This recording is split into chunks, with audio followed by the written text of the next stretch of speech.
தலைவர் அவர்களே, அவரை நான் தலைவர் என்று தான் கூப்பிட வேண்டும். தலைமை பீடம் இல்லாவிட்டாலும் அவளை தரப்படுகின்றேன்.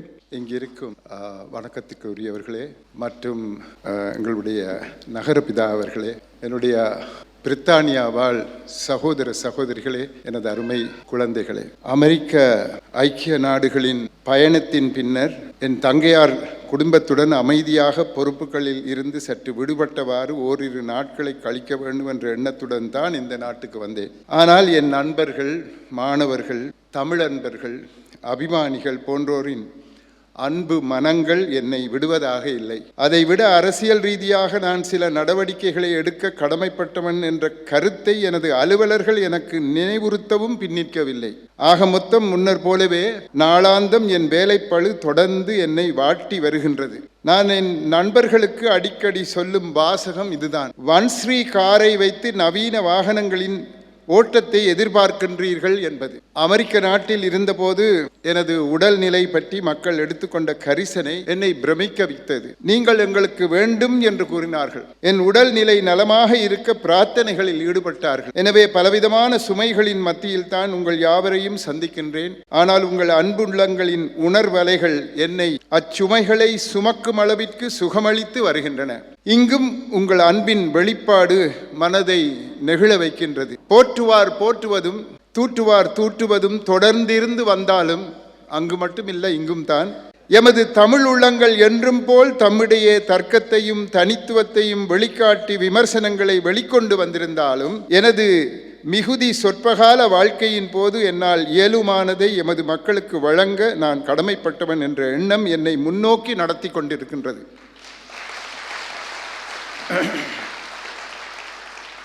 133,000 மக்கள் தமக்கு சேவை செய்வதற்காக என்னை தேர்ந்தெடுத்திருக்கின்றார்கள். அவர்களின் ஆணைக்கு கட்டுப்பட்டு சேவையாற்ற நான் கடமைப்பட்டுள்ளேன். அக்கடமை வழியில் கரிசனையுடன் கலந்து செல்ல அந்த கடவுளானவன் எனக்கு போதிய வலிமையையும் திண்மையையும் சக்தியையும் வழங்குவானாக. இன்று சர்வதேச தமிழ் செய்தியாளர் ஒன்றியத்தின் அனுசரணையின் கீழ் நான் இந்த கூட்டத்தில் கலந்து கொள்வதற்கு காரணம் ஒன்றுண்டு. பலரும் என்னை பேச வேண்டும் என்று அழைத்திருந்தார்கள். எவர் மனதையும் புண்படுத்த நான் விரும்பவில்லை. எல்லோர் கோரிக்கைகளையும் ஏற்றுக்கொள்ளவும் என்னால் முடியவில்லை. நான் அரசியலுக்கு புதியவன். பல கட்சிகள் சேர்ந்து என்னை வடக்கு மாகாண முதல்வராக வர முன்னின்றன. பல தடவைகளில் சில கட்சிகள் நான் எந்த ஒரு கட்சிக்கும் பக்கச்சார்பு காட்டக்கூடாது என்று என்னை பலவந்தப்படுத்தியதும் கூட உண்டு. எனவே தனித்துவமாக நிற்பதே உசிதம் என்று எனக்கு பட்டது. அத்துடன் மக்களுக்கு நன்மை பெற்றுக் கொடுக்கவே கட்சிகளை உருவாக்கினோம். ஆனால் இப்போது கட்சிகள் மக்களிலும் பார்க்க முக்கியத்துவம் அடைந்து வருவதை காண்கின்றோம். என்னை பொறுத்தவரையில் மக்களின் நலனே எமக்கு முக்கியமாக இருக்க வேண்டும். கட்சிகளை கடந்த நிலையில் சேவையில் ஈடுபடவே நான் விரும்புகின்றேன். உங்கள் ஒன்றியம் பக்கச்சார்பற்று இயங்குவதாக எனக்கு தகவல் கிடைத்தது. எனவேதான் உங்கள் அழைப்பை ஏற்க முன்வந்தேன். எங்களோடு அரசியல் ரீதியாக தோள் கொடுத்து வரும் சகோதர சகோதரிகளை தனித்து சந்திக்க சம்மதித்தேன். இன்று சந்திக்கும் சந்தர்ப்பமும் கிடைத்தது. என்று காலை எங்களோடு தொடர்புடைய அனைவரும் இந்த கூட்டத்திற்கு வர வேண்டும் என்று ஆசைப்பட்டேன். அவர்கள் எல்லோரும் வந்திருக்கின்றார்கள் என்று நகரபிதா கூறியதை கேட்கும்போது மனதுக்கு இதமாக இருந்தது. உங்கள் மாபெரும் வரவேற்பு மனதுக்கு மகிழ்ச்சியை தருகின்றது. இவ்வாரம் திம்பு கோட்பாடுகள் வெளிவந்து சரியாக 30 வருடங்கள் ஆகின்றன. இன்னும் ஒரு வாரத்தில் 1983ஆம் ஆண்டின் கருத்த ஜூலை மாதம் நிகழ்ந்து 32 வருடங்கள் பூர்த்தி அடைய இருக்கின்றது. சரியாக ஒரு மாத காலத்தில் எமது நாட்டின் நாடாளுமன்ற பொது தேர்தல் நடைபெற இருக்கின்றது. இவ்வாறான ஒரு சந்தர்ப்பத்தில் தான் நான் உங்களை இங்கு சந்திக்கின்றேன். நீங்கள் யாவரும் புலம்பெயர்ந்தவர்கள் என்ற அடைமொழிக்கு உட்பட்டவர்கள் என்றாலும் உங்களுள் பலர் உங்கள் பிறந்தகத்தை புறக்கணித்து இங்கு வந்தவர்கள் அல்ல, மனதாலும் உடலாலும் புண்பட்டு வந்தவர்கள். எனினும் பிறந்தகத்திற்கும் உங்களுக்கும் இடையில் பிணைப்பொன்றை பேணி பாதுகாத்து வருபவர்கள். சிலருக்கு இன்னும் காணி பூமிகள் அங்கு இருக்கின்றன. பலருக்கு வளமான உறவுகள், உற்றார் உறவினர்கள் இருக்கின்றார்கள். வருடங்கள் பல கழிந்தும் தங்கள் ஆரம்பகால வாழ்விடங்களுக்கு திரும்பி செல்ல உளமாற ஏங்கி தவிக்கும் பல உறவுகளுடன் நான் கலந்துரையாடியுள்ளேன். அவர்கள் இப்பொழுதும் தமது உறவுகளை புதுப்பித்து உற்றார் உறவினர்களுடன் தொடர்புகளை ஏற்படுத்தி அந்த உறவுகளுக்கு மறுமலர்ச்சி ஊட்டவே இன்னும் விருப்பமுடையவராக உள்ளார்கள் என்பதை அவதானித்துள்ளேன். ஆனால் உங்கள் வழித்தோன்றல்கள் எவ்வாறான கருத்துடையவர்கள் என்பதை நான் அறியேன். இங்கு பிறந்த இளவல்கள் பலர் இங்கிலாந்தில் இருக்கின்றார்கள், இந்த தரணியில் பல இடங்களில் இருக்கின்றார்கள், ஏன் என்று இந்த அரங்கிலும் இருப்பதாக அறிகின்றேன், காண்கின்றேன். இவர்களில் பலர் தமது பெற்றோரின் அல்லது அவர்தம் மூதாதையரின் பிறந்த மண்ணின் அடையாளத்துடன் தம்மையும் இணைத்தே வாழ்ந்து வருகின்றார்கள் என்று அறிய வந்துள்ளேன். இந்த ஈடுபாடு மென்மேலும் தமிழ் இளைய சமுதாயத்தினரிடையே வலுக்க வேண்டும் என்பது எனது விருப்பம். எமது தேசத்தில் வாழும் இன்றைய சந்ததிக்கும் இலங்கை தீவுக்கு வெளியே வாழும் இன்றைய சந்ததிக்கும் இடையிலான தொடர்பு மலர்ச்சி அடைய வேண்டும். அது இன்னும் ஆழமாக வேரூண்ட வேண்டும் என்பது எனது அவா.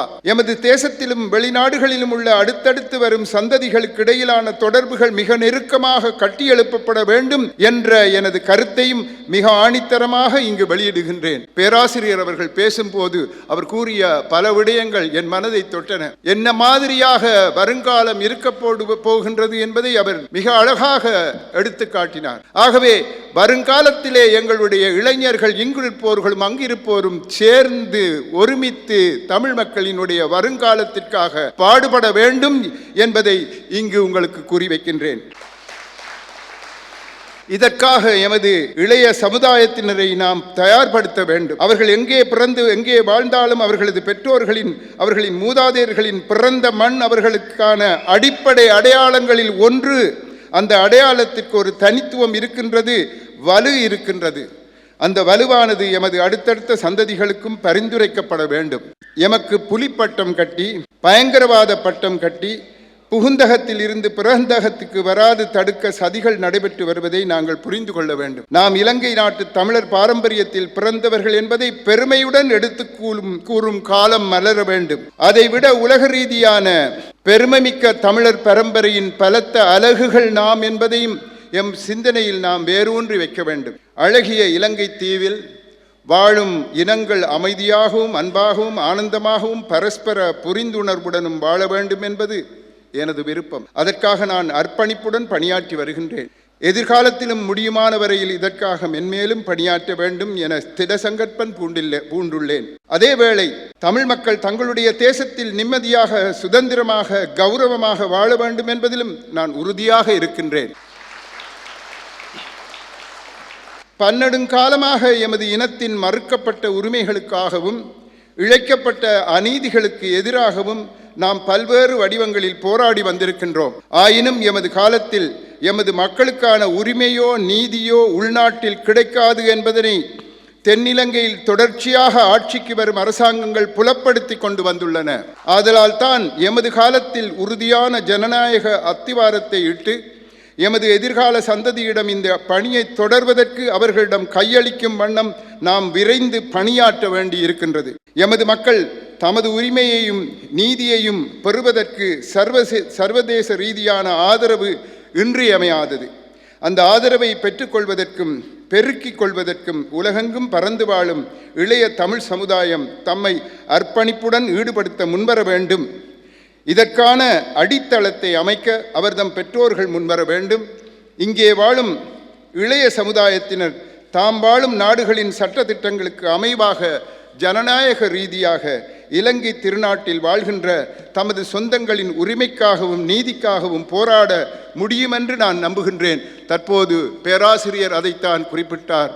நாங்கள் எங்களுடைய தேவைகளை உலகுக்கு அறிவிக்க வேண்டும், அதை நாங்கள் எடுத்துச் செல்ல வேண்டும். ஆகவே அதற்காக இளைஞர்களே எல்லோரும் ஒன்று சேருங்கள். ஒரு புறம் எமக்கான உரிமை எமது தேசத்தில் மறுக்கப்பட்டுள்ளது, மறுபுறம் தமிழ் இனத்திற்கு எதிரான இன அழிப்பு நிறுத்தப்படவில்லை என்பதையும் காண்கின்றேன். இவ்வருடம் ஜனவரி 8ஆம் தேதிக்கு பின்னர் கூட வெள்ளை வேன் வெறியாட்டங்கள் நடைபெற்றுள்ளதாக இங்கு வந்த பின்னர் அறிந்து கொண்டேன். 9 சம்பவங்கள் பதியப்பட்டுள்ளன. யார் யார் எங்கெங்கே கொண்டு சென்று அவர்களுக்கு என்ன விதமான சித்திரவதைகள் செய்யப்பட்டன என்பது சம்பந்தமான முழு விவரங்களும் தரப்பட்டிருக்கின்றன.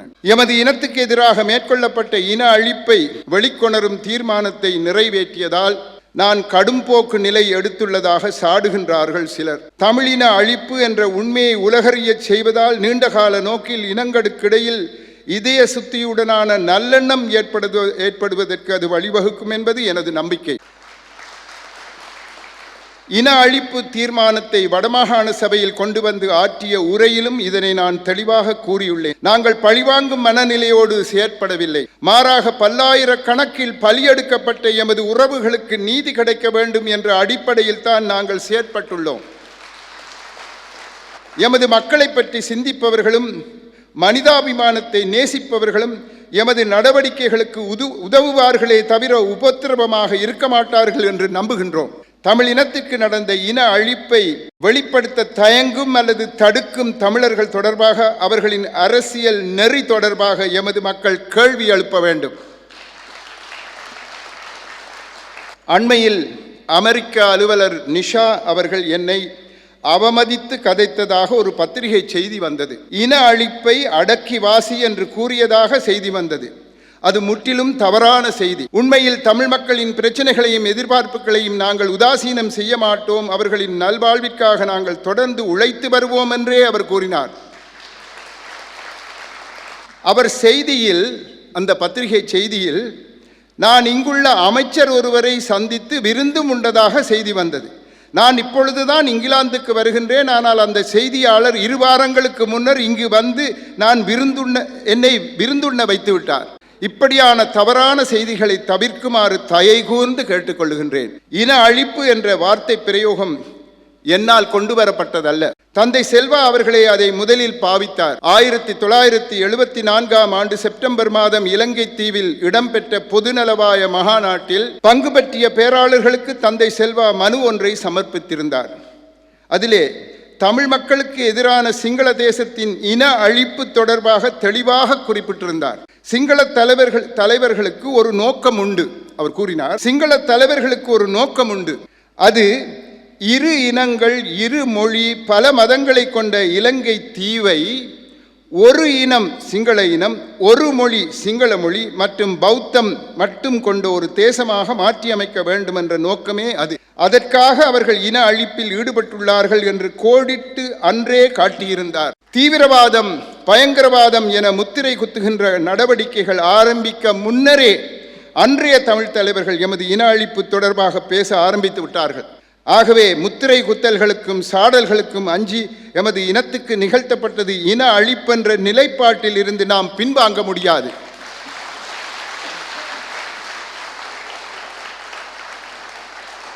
நான் இவ்வுலகில் 76 ஆண்டுகள் வாழ்ந்துள்ளேன். எனது நாடு பிரித்தானியர்களின் காலனித்துவ நாடாக இருந்த போதிருந்தே நான் அங்கு வாழ்ந்து வந்துள்ளேன். எனது இளமை பருவத்தில் நாடு பூராகவும் தமிழ் மக்கள் பறந்து வாழ்ந்து வந்திருந்தார்கள். 1950களிலான காலத்தில் திஸ்ஸமஹராமையில் அரைவாசி நெல் வயல்களை தமிழர்களே உரிய உரிமை உறுதிகளுடன் பயிரிட்டு பதப்படுத்தி பயணம் எடுத்து வந்திருக்கின்றார்கள். அதை நான் கண்டுள்ளேன். அவர்கள் யாவரும் விரட்டப்பட்டு விட்டார்கள். உறுதிகளின்றியே வேற்று நபர்கள் இன்று அவற்றிற்கு உரிமை கோரி வருகின்றார்கள். ஆகவே தெற்குப்புற மாகாணங்களிலிருந்து தமிழர்கள் அடித்து விரட்டப்பட்டுள்ளார்கள். வடமேற்கு வடமத்திய பகுதிகளிலிருந்து விரட்டப்பட்டுள்ளார்கள். மத்திய மாகாணத்தில் இருந்தும் விரட்டப்பட்டுள்ளார்கள். தமிழர் இருந்த இடம் தெரியாமல் ஆக்கப்பட்டுள்ளது. இவை அனைத்தும் என்னுடைய வாழ்நாளிலே நான் கண்ட சில விடயங்கள். இவற்றை நான் கண்கூடாக கண்டு வந்தவன். ஒரு மொழியின் மூலமாக, கல்வி தரப்படுத்தல் மூலமாக, குடியேற்றம் மூலமாக தமிழ் மக்கள் ஒடுக்கப்பட்டு ஓடோட விரட்டப்பட்டுள்ளதை எல்லாம் அறிந்தவன் நான். ஆகவே சட்டத்தால் சகித்து கொள்ளப்பட்டால்தான் இன அழிப்பை ஏற்கலாம் என்ற இன்றைய சில சாராரின் கருத்தை ஏற்பது சற்று கடினமாகத்தான் இருக்கின்றது. எனினும் சட்டம் சரியென்று ஏற்கும் என்ற திடமான நம்பிக்கையுடன் தான் நாங்கள் இன அழிப்பு பிரேரணையை கொண்டு வந்தோம். என்னை போன்றவர்கள் இளமை காலத்தில் வாழ்ந்த இலங்கை வேறு, இன்றிருக்கும் இலங்கை வேறு.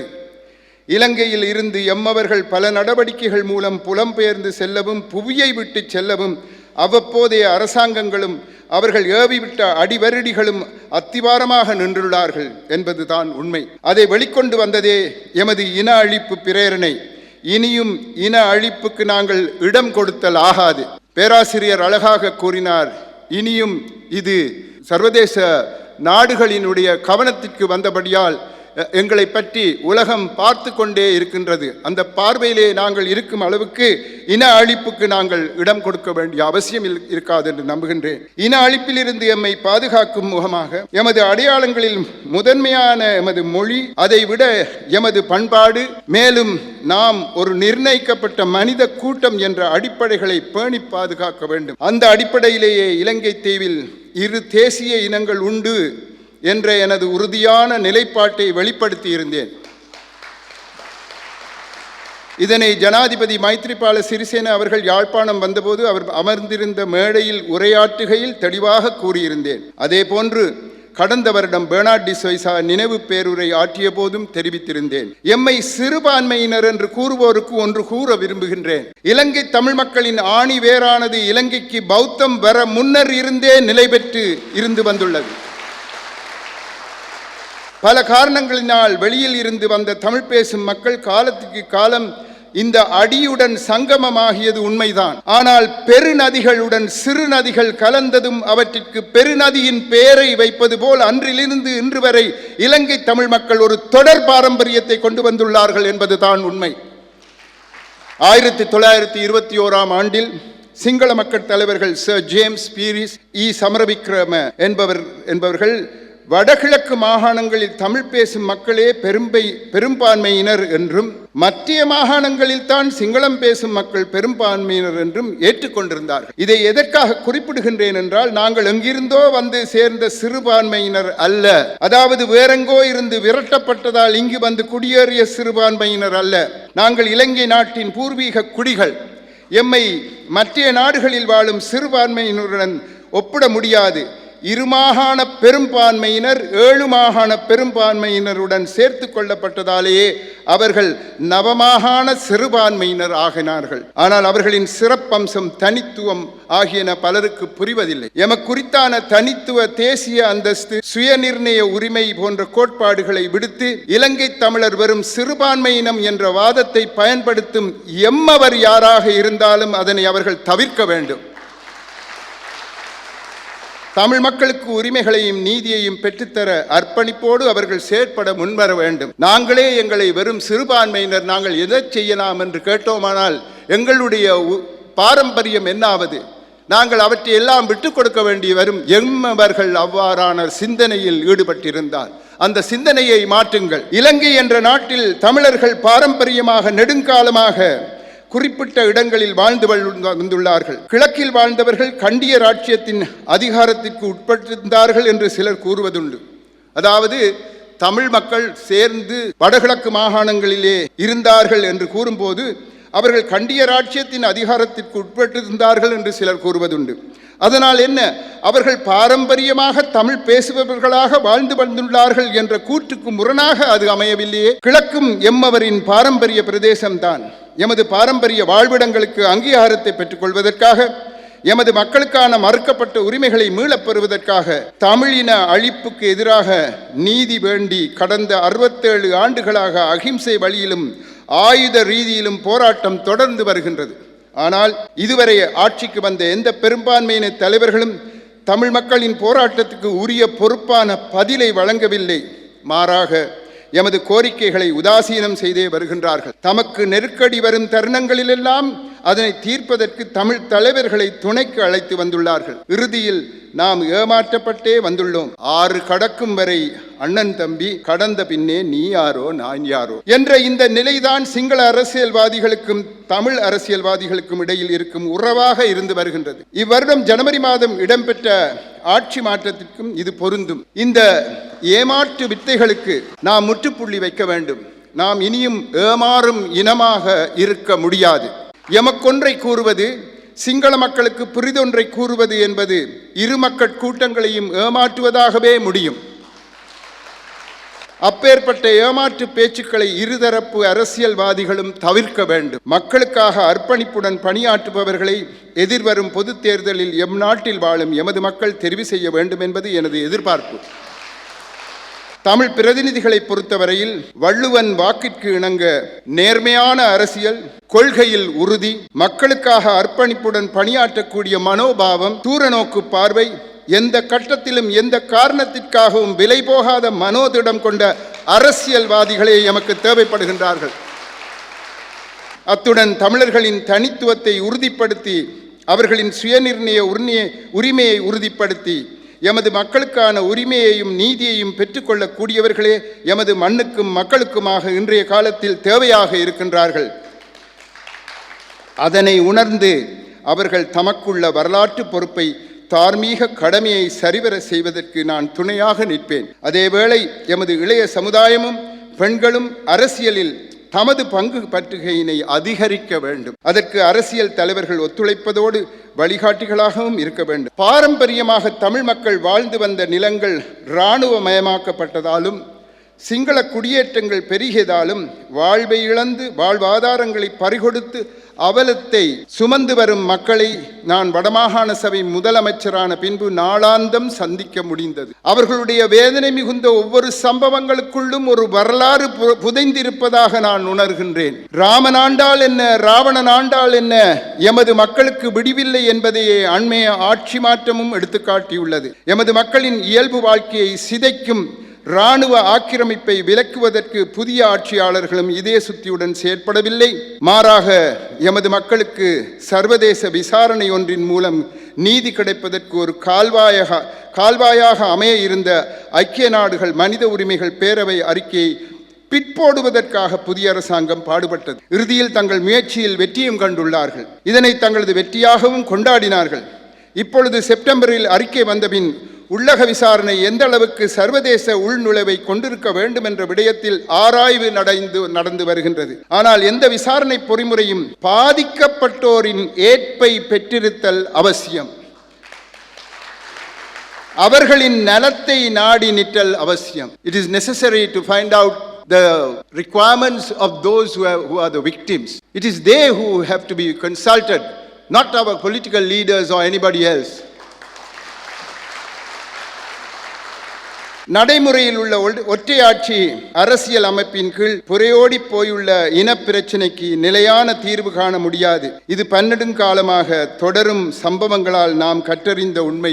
பேராசிரியர் சற்று முன்பு அதை பற்றி குறிப்பிட்டார். எனினும் ஒற்றையாட்சி அரசியல் அமைப்பு முறை நீடிக்கும் வரை நிலையான சமாதானமோ இதய சுத்தியுடனான இன நல்லிணக்கமோ ஏற்படாது என தெரிந்தும் அதனை மாற்றுவதற்கு சிங்கள அரசியல் தலைவர்கள் தயாராக இல்லை. சில நாட்களுக்கு முன்னர் இரு சிங்கள பெரும்பான்மை கட்சிகளின் தலைவர்கள் ஒற்றையாட்சி முறை மாற்றப்படாது என்று ஒரு உடன்பாட்டில் கையெழுத்திட்டதாக செய்தி வந்துள்ளது. அவர்களின் இந்த மனோநிலை மாறாத வரை அரசியல் அமைப்பிலோ அல்லது இனப்பிரச்சினைக்கான தீர்விலோ நல்ல மாற்றங்களை நாம் எதிர்பார்க்க முடியாது. இதுவரை நடந்துள்ளவற்றை கருத்தில் கொண்டே எமது தலைமையின் கீழுள்ள வடமாகாண சபை தமிழர்களுக்கு எதிரான இன அழிப்பு என்ற தீர்மானத்தை ஏகமனதாக நிறைவேற்றியது. தமிழ் மக்களுக்கான நீதியை அடைவதற்கான பாதையில் இது ஒரு வரலாற்று முக்கியத்துவம் வாய்ந்த நிகழ்வு என்று கருதப்படுகின்றது. தமிழினத்திற்கு நிகழ்த்தப்பட்ட இன அழிப்புக்கு நீதி தேடும் போராட்டத்தில் சிங்கள முற்போக்கு சக்திகள் இணைவார்களானால் அது நிலையான ஒரு சமாதானத்தை இலங்கை தீவில் ஏற்படுத்துவதற்கான அரசியல் தீர்வுக்கு வழியமைக்கும். உண்மை தெரிந்தால் தான் உண்மையான நல்லிணக்கத்திற்கு வழிகோலலாம். தென்னாப்பிரிக்க ஆணைக்குழு உண்மை மற்றும் நல்லிணக்கத்திற்கான ஆணைக்குழு என பெயரிடப்பட்டிருந்தது. ட்ரூத் அண்ட் ரெகன்சிலியேஷன் கமிஷன் என பெயரிடப்பட்டிருந்தது. இது உங்களுக்கு நினைவிருக்கலாம். உண்மையை ஏற்றால்தான் நல்லிணக்கம் ஏற்படலாம் என்பதை தென்னாப்பிரிக்க மக்கள் உணர்ந்திருந்தார்கள். இத்தகைய தருணத்தில் திம்பு கோட்பாடுகளின் முக்கியத்துவத்தை நாம் கவனத்தில் கொள்ள வேண்டும். முதலில் சர்வதேச அனுசரணையுடன் இடம்பெற்ற பேச்சுவார்த்தை திம்பு பேச்சுவார்த்தையாகும். இந்த பேச்சுவார்த்தையிலேயே அகிம்சை வழியில் போராடிய எமது தலைவர்களும் ஆயுத போராட்டத்தில் ஈடுபட்ட எமது போராளிகளும் ஒரே மேசையில் தமிழர் நலன்களை பிரதிநிதித்துவப்படுத்தி வீற்றிருந்தார்கள். இந்தியாவின் மத்தியஸ்தத்துடன் தமிழ் பேசும் தேசிய இனமும் சிங்களம் பேசும் தேசிய இனமும் சமதரப்பாக பேச்சுவார்த்தையில் ஈடுபட்டன. இந்த பேச்சுவார்த்தையின் ஒரு முன்னெடுப்பாக புறப்படுத்தது தான் திம்பு கோட்பாடுகள். அத்தகைய முக்கியத்துவம் வாய்ந்த கோட்பாடுகள் என்பது இனப்பிரச்சினைக்கான எத்தகைய தீர்வு முயற்சியின் போதும் கருத்துக்கு எடுக்கப்பட வேண்டும் என்பதை நான் கூறி நீங்கள் தெரிந்து கொள்ள வேண்டியதில்லை. அரசியல் தீர்வு திட்டங்களை தயாரிப்போர் திம்பு கோட்பாடுகளை மனதிற்கொண்டு செயலாற்ற வேண்டும். சர்வதேச சட்டங்களுக்கு அமைவாக சுயநிர்ணய உரிமைக்கு உரித்துடையவர்கள் தமிழ் பேசும் மக்கள் என்ற அடிப்படையில் அரசியல் தீர்வுக்கான செயற்பாடுகள் முன்னெடுக்கப்பட வேண்டும். அத்துடன் இனப்பிரச்சினையை மனதில் கொண்டு கைச்சாத்திடப்பட்ட முதலாவது சர்வதேச ஒப்பந்தம் இந்திய இலங்கை ஒப்பந்தமாகும். இந்த ஒப்பந்தத்திற்கு அமைவாக தமிழ் பேசும் மக்கள் பாரம்பரியமாக வாழ்ந்து வரும் மண் என்ற அடிப்படையில் வடக்கு கிழக்கு மாகாணங்கள் ஒன்றாக இணைக்கப்பட்டன. ஆரம்பத்தில் இன அழிப்பில் இருந்து தப்பிப்போன எமது மக்களுக்கு அடைக்கலம் கொடுத்த இந்தியா பின்னர் திம்புவில் அனுசரணையாளராக செயற்பட்டது. பின்னர் இந்திய இலங்கை ஒப்பந்தம் கைச்சாத்திடப்பட்டது. இது இந்தியாவுக்கு இருக்கும் முக்கிய வகிபாகத்தை சுட்டிக்காட்டியது மட்டுமன்றி தமிழ் மக்களுக்கு உரிமையும் நீதியும் கிடைக்க இந்தியா இதய சுத்தியுடன் பணியாற்ற முன்வர வேண்டும் என்ற வரலாற்று பொறுப்பையும் எடுத்துக்காட்டி நின்றது. இப்பொறுப்பினை அண்மையில் இந்திய பிரதமர் வடமாகாணத்திற்கு வந்தபோது நான் அவருக்கு கோடிட்டு காட்டினேன். 1987 ஆண்டு அக்டோபர் மாதம் 28 அன்றைய இந்திய பிரதமராக இருந்த திரு ராஜீவ் காந்தி அவர்களுக்கு அன்று தமிழர் ஐக்கிய விடுதலை முன்னணிக்கு தலைவராக இருந்த திரு சிவசிதம்பரம், செயலாளர் நாயகமாக இருந்த திரு அமிர்தலிங்கம், உபதலைவராக இருந்தவரும் இன்றைய தமிழ் தேசிய கூட்டமைப்பின் தலைவராகவும் இருக்கின்ற திரு சம்பந்தன் அவர்களும் கூட்டாக கையொப்பமிட்டு ஒரு கடிதத்தை அனுப்பியிருந்தார்கள். அந்த கடிதத்தில் இனப்பிரச்சினை தீர்வுக்காக இலங்கை நாடாளுமன்றத்தில் சமர்ப்பிக்கப்பட்ட 13வது திருத்தச் சட்டம் மற்றும் மாகாண சபை தொடர்பான மசோதாக்கள் தொடர்பாக தமது ஏமாற்றத்தை தெரிவித்ததோடு இந்த திட்ட முன்மொழிவுகள் தமிழ் மக்களின் அரசியல் அபிலாஷைகளை பூர்த்தி செய்யவில்லை என்பதையும் விளக்கமாக குறிப்பிட்டிருந்தார்கள். இன்று வடமாகாண சபையின் முதலமைச்சராக நான் இருக்கின்றேன். அவர்களின் கூற்றின் உண்மை தன்மையை என்னால் இன்று நடைமுறையில் உணர்ந்து கொள்ள முடிகின்றது. 13ஆம் இலக்க திருத்தச் சட்டமோ மாகாண சபை முறைமையோ இனப்பிரச்சினைக்கான ஆரம்ப புள்ளியாகவோ இடைக்கால தீர்வாகவோ அல்லது இறுதி தீர்வாகவோ இருக்க முடியாது என்பதை வெளிப்படையாகவே கடந்த காலங்களில் தெரிவித்து வந்துள்ளேன். இதனை தொடர்ந்தும் வலியுறுத்துவேன். சிங்கள மக்கள் தலைவர்களுக்கும் தமிழ் தலைவர்களுக்கும் இடையில் பல ஒப்பந்தங்கள் கைச்சாத்திடப்பட்டு பின்னர் இனவாதத்துக்கு முகம் கொடுக்க முடியாமல் கிழித்தெறியப்பட்ட கசப்பான வரலாறு எம் கண்முன்னே விரிந்து கிடக்கின்றது. தமிழர்களாகிய நாங்கள் அடிப்படையில் அமைதியையும் சகோதரத்துவத்தையும் கூடி வாழ்வதையும் விரும்புபவர்கள். இவ்வாறான கருத்துகளுடன் தான் எமது சமூக கட்டமைப்பு கட்டியெழுப்பப்பட்டது. அவற்றின் அடிப்படையிலேயே எமது போராட்டங்களும் அகிம்சை வழியில் ஆரம்பிக்கப்பட்டது. காந்திய முறையில் சத்தியாகிரக போராட்டத்தை மேற்கொண்ட எமக்கு வன்முறை வழியில் பதில் தரப்பட்டது. அது மட்டுமன்றி சட்டங்களும் எம்மை அடக்கி ஆள்வதற்காகவே உருவாக்கப்பட்டன. இதில் முக்கியமாக தரப்படுத்தல் சட்டமானது கல்வியை தொடர்ந்து கொண்டிருந்த மாணவ மாணவியர் உட்பட்ட எமது இளைஞர்களை ஆயுதமேந்த நிர்பந்தித்தது. உரிமை மறுக்கப்பட்டதாலும் அநீதி தொடர்ந்ததாலுமே எமது இளைஞர்கள் ஆயுதமேந்தி போராட நிர்பந்திக்கப்பட்டார்கள். அத்தகையவர்களின் தியாகத்தை நாம் வீணடிக்கக்கூடாது, கொச்சைப்படுத்தக்கூடாது. அவர்களின் உற்றார் உறவினர்கள் இன்றும் வந்து எம் முன் கண்ணீர் சிந்துவதை காண்கின்றேன். எனவேதான் தேர்தல் காலங்களில் வாக்குகளை அள்ளுவதற்காக மட்டும் அவர்களை பயன்படுத்திவிட்டு மற்ற காலங்களில் அவர்களின் அர்ப்பணிப்புக்கு அபகீர்த்தியையும் அவமானத்தையும் ஏற்படுத்துவதை நாங்கள் தவிர்க்க வேண்டும். முள்ளிவாய்க்காலில் நடந்த இன அழிவிலிருந்து மீண்டெழுவதற்கு எமது இனம் போராடி கொண்டிருக்கின்றது. போரினால் எமது சமூக கட்டமைப்பு சிதைக்கப்பட்டு வாழ்வாதாரங்கள் மறுக்கப்பட்டு நாளை என்ன நிகழுமோ என்று அந்தரித்து ஏங்கி நிற்கின்றார்கள் எங்கள் மக்கள். 150,000 இராணுவ வீரர்கள் மத்தியில் காலம் கடத்தி வருகின்றார்கள். அவர்களுக்கு உதவிக்கரம் நீட்டி அழிந்து போன பொருளாதாரத்தை கட்டியெழுப்பி எமது தேசம் மீண்டும் மீண்டெழுவதற்கு நீங்கள் உதவ முன்வர வேண்டும். நீங்கள் எவ்வாறு உதவி செய்யலாம் என்பதற்கான ஒரு பொறிமுறையை வகுத்து அதனை இறுதி செய்யும் நிலையில் வடமாகாண சபை செயல்பட்டு கொண்டு இருக்கின்றது. இதனை வெற்றிகரமாக முன்னெடுப்பதற்கு உங்களுடைய பேருதவி தேவைப்படுகின்றது. எமது சமூகத்தையும் எமது வாழ்விடங்களையும் எமது மக்களின் உதவியாலேயே கட்டியெழுப்புவது எமக்காக உயிர் நீத்தவர்களுக்கு நாம் செய்யும் மரியாதையும் அர்ப்பணிப்புமாகும். அத்துடன் எமது இனத்தை அழிப்பவர்களுக்கான பதிலாகவும் அது இருக்கும். பல தடைகளை அவர்கள் எம் மீது விதித்து வருவது உண்மைதான். அண்மையில் முதலமைச்சர் நிதியத்தை உருவாக்க தேர்தல் முடிவுகள் வரும் வரையில் காத்திருப்போம் என வடமாகாண சபையின் ஆளுநர் கூறியதாக அறிகின்றேன்.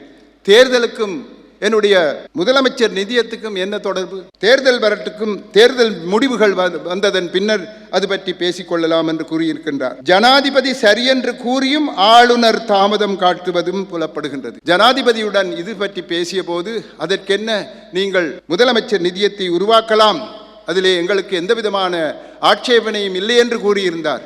ஆனால் ஆளுநரை கேட்டபோது தேர்தல் முடிவுகள் வரையும் காத்திருப்போம் என்றிருக்கின்றார். இடத்தில் இன்னொரு முக்கிய விடயத்தை இங்கு பகிர விரும்புகின்றேன். கடந்த ஜனாதிபதி தேர்தலுக்கு முன்னர் களநிலை யதார்த்தத்தை நன்கு புரிந்து கொண்டு வடமாகாண சபை நடவடிக்கைகளில் இறங்கியது. பொது வேட்பாளரின் தேர்தல் விஞ்ஞாபனத்தில் குறிப்பிடப்பட்ட 100 நாள் வேலை திட்டத்திற்கு சமாந்தரமாக எமது மாகாண சபை தேர்தல் விஞ்ஞாபனத்தில் குறிப்பிடப்பட்ட சில விடயங்களை உள்ளடக்கியதாக டிசம்பர் 31ஆம் தேதி நாங்களும் ஒரு 100 நாள் திட்டத்தை பொது வேட்பாளரிடமும் சிறிசேனா அவர்களிடமும் அவ்வேளையில் அங்கு இருந்த முன்னாள் ஜனாதிபதி அம்மையாரிடமும் சந்திரிகா அவர்களிடமும் அன்றைய எதிர்க்கட்சி தலைவரிடமும் ரணில் அவர்களிடமும் சமர்ப்பித்தோம். இத்திட்டமானது வடமாகாணத்தில் போரினால் பாதிக்கப்பட்டவர்களின் சமூக கட்டுமானத்தை மறுசீரமைப்பதற்கான அத்தியாவசியமான விடயங்களை உள்ளடக்கியதாக நடைமுறை சாத்தியமான அரசியல் கலப்பற்ற ஒரு வேலை திட்டத்தையும் அது நிறைவேற்றப்பட வேண்டிய கால அட்டவணையையும் கொண்டதாக அமைந்திருந்தது. அவர்களுடைய 100 நாள் திட்டத்துக்கு ஏற்றவாறு அதே காலகட்டத்தில் இவற்றையும் செய்யலாமே என்று நாங்கள் கேட்டிருந்தோம். புதிய அரசாங்கம் பதவியேற்ற பின்னர் மாகாண ஆளுநரை மாற்றுவது உட்பட சில விடயங்களை நிறைவேற்றி இருந்தாலும் நாம் குறிப்பிட்டிருந்த முக்கியமான விடயங்கள் எதுவுமே நிறைவேற்றப்படவில்லை. கடந்த ஆட்சி காலத்திலும் சரி, இப்போதைய அரசாங்கத்தின் ஆட்சியிலும் சரி, போரினால் அங்கவீனப்பட்ட சிறுவர்கள், இளையவர்கள், பெண்கள், முதியோர்கள், முன்னைய போராளிகள் போன்றோருக்கு வழங்கப்பட வேண்டிய மருத்துவ சிகிச்சைகளும் உளநல சிகிச்சைகளும் வழங்கப்படவில்லை. கேட்டோம், கிடைக்கவில்லை. முன்னைய அரசாங்கம் உள்ளக கட்டுமான பணிகளில் ஈடுபட்டதே தவிர ரோட்டு போடுவதில், போரில் பாதிக்கப்பட்ட மக்களின் தேவைகளை நிவர்த்தி செய்து அவர்கள் தமது சொந்த காலில் நிற்க வைப்பதற்கான வாழ்வாதார திட்டங்கள் எதனையும் முன்னெடுக்கவில்லை. இவற்றை கவனத்தில் எடுத்து மாகாண சுகாதார அமைச்சின் கீழ் சிறுவர்கள், பெண்கள், அங்கவீனமுற்றோர், முதியோர் நலம் பேணும் பிரிவு ஒன்றினை உருவாக்கி இப்பொழுது அது செயற்பட ஆரம்பித்துள்ளது. ஆகவே எமது 100 நாள் திட்டத்தை அரசாங்கம் அசட்டை செய்திருந்தாலும் நாம் எமது கடமைகளை செய்து கொண்டே செல்கின்றோம். ஆகவே எமது தேசத்தை கட்டி எழுப்புவதற்கான மனிதாபிமான உதவியை வழங்குதல் குறுங்கால இலக்காகவும் அதற்கு உங்களுடைய உதவியும் தேவை. நிகழ்த்தப்பட்ட இன அழிப்புக்கு நீதி பெறுவதை மத்திமகால இலக்காகவும் அதற்கும் உங்களுடைய உதவி. திம்பு கோட்பாடுகளின் அடிப்படையில் நிலையான அரசியல் தீர்வை காணுதல் எமது நீண்டகால இலக்காகவும் அதுவும் உங்கள் அனுசரணையுடன் நீண்ட கால இலக்காகவும் கொண்டு நாம் அனைவரும் ஒன்றிணைந்து அர்ப்பணிப்புடன் செயற்பட வேண்டும். அதற்கு நீங்கள் அர்த்தம் பொதிந்த ஒத்துழைப்பையும் பங்களிப்பையும் வழங்குவீர்கள் என்ற நம்பிக்கையில் எனது உரையை இத்துடன் நிறைவு செய்கின்றேன். நன்றி, வணக்கம்.